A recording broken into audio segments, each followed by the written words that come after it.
Hi, I'm Samir, the clinical program specialist for Giant Pharmacy. I'm Sabrina Avery, mother of four, tired mother of four. And here's the thing, I know sleep. I need help on sleep. I think everybody nowadays, with just our fast-paced lifestyles that we currently have, we're always on the go, and we're always trying to do the most in a little amount of time. So more oftentimes than not, I feel like there's not enough hours in the day, and No. working until the very last minute. And sometimes what'll actually happen is that time cuts into your sleep time. Let's go.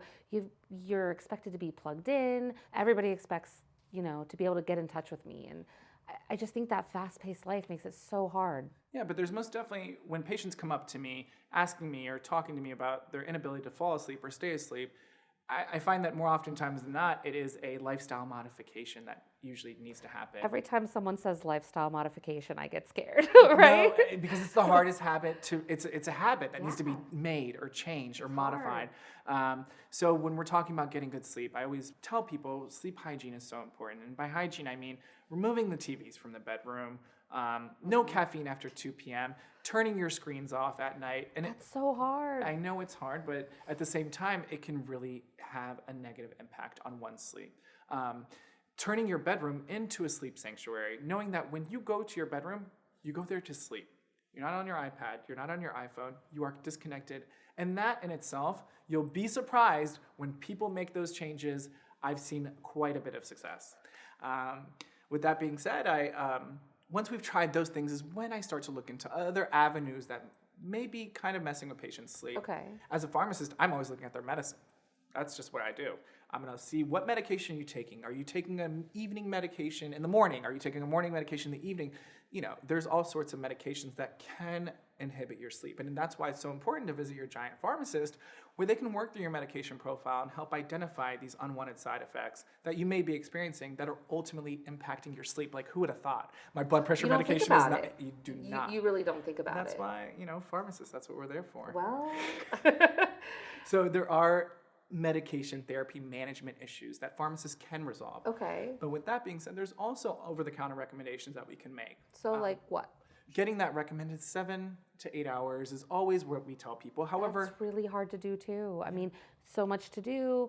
I find myself staying up till midnight. Then I gotta get up at like 5:30, 6 o'clock in the morning. So I'm really only getting maybe 5.5 hours at the most. yeah, I mean, the magic number for Sabrina is Sabrina's magic number.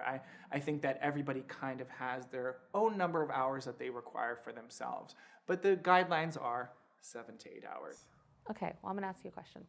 So if I'm having a hard time falling asleep, are there things that I can do that will help me go to sleep other than this lifestyle modification stuff? What if it's more serious than that? All right, I get it. You're losing your mind at this point. I You am. have not gone down. You You're don't even coming know. into the pharmacy, pulling your hair, saying, I haven't slept in 7 days. Give me So something. true. Yeah, it's happened. It's happened. So I always recommend trying a low-dose melatonin. It's a natural product. Our bodies naturally synthesize melatonin. So kind of supplementing it, this is what tells your body to turn off and kind of go down. So a low-dose melatonin always usually kind of gets it going. Okay. If in the case that sometimes you don't get the quality sleep or stay asleep throughout the evening, there are prescription medications. And at that point, I would say we've tried everything else, you're still coming into me a week later, you look crazy, and you're asking, Samir, I need help, I can't sleep, I would say it's time to maybe see a doctor Yeah, or your physician.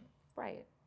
It's just crazy. I feel like my kids, when they get sleep, they're all energized, and I get sleep, and I just still feel like I'm tired all the time. So I think like trying some of these things would be probably the best way to go.